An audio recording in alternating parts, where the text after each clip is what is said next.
In the near future, the unmanned Pilgrim 7 space probe returns from Mars to Earth orbit with soil samples potentially containing evidence of extraterrestrial life. The probe is intercepted by the International Space Station, whose 6-member crew retrieves its samples. Exobiologist Hugh Derry revives a dormant cell from the sample, which quickly grows into a multi-celled organism that American schoolchildren name Calvin. Derry realizes that Calvin's cells can change their specialization, acting as muscle, neuron, and photosensory cells all at once. When Derry conducts further research on Calvin, it crushes his hand and knocks him unconscious. Calvin escapes its enclosure, and it devours a lab rat, growing in size. Engineer Rory Adams rescues Derry but is quarantined in the lab when Calvin attacks him. Adams tries to fight off Calvin but is devoured. Calvin escapes through a fire control vent. Soon after, the station's communication system overheats, cutting off all contact with Earth. ISS Commander Ekaterina Golovkina performs a spacewalk to find and fix the problem, which turns out to be Calvin. Calvin attacks her and ruptures her spacesuit's coolant system. As her suit fills with coolant, Golovkina blindly makes her way to the airlock. She and the crew realize that Calvin will re-enter the station if they let her in, so she chooses to stay outside and drowns in her spacesuit. Calvin attempts to re-enter the station through its maneuvering thrusters. The crew fire the thrusters to blast it away, but they drain so much fuel that it causes the ISS to enter a decaying orbit, where it will burn up in Earth's atmosphere. Pilot Sho Murakami suggests using the ISS's remaining fuel to get back into a safe orbit, even though it will allow Calvin to re-enter.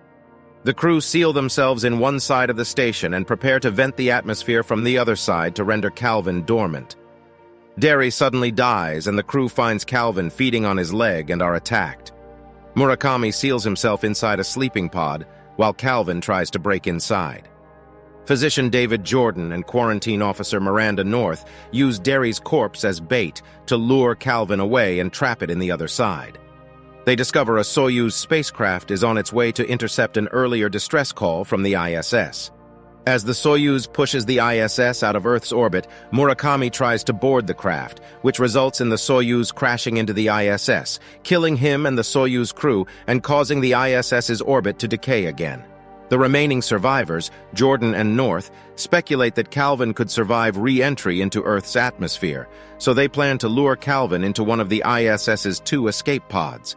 Once inside, Jordan will manually pilot Calvin's pod into deep space, isolating it and allowing North to return to Earth in the other pod. Their plan works, apparently. However, North's pod is eventually hit by debris, while Jordan is attacked by Calvin. As North's pod flies in one direction, she records a black box message to warn Earth of Calvin's threat. Eventually, one of these 2 pods lands on the sea and is found by Vietnamese fishermen, while the other pod was knocked away from Earth. What the Vietnamese fisherman finds turns out to be Jordan's pod, not North's. The Vietnamese fishermen then open Jordan's pod despite his warnings, as other boats are shown arriving at the scene, and North's pod is shown flying uncontrollably into deep space while she screams. Make sure to subscribe and turn on notifications so you can watch more videos like this. Thanks for watching.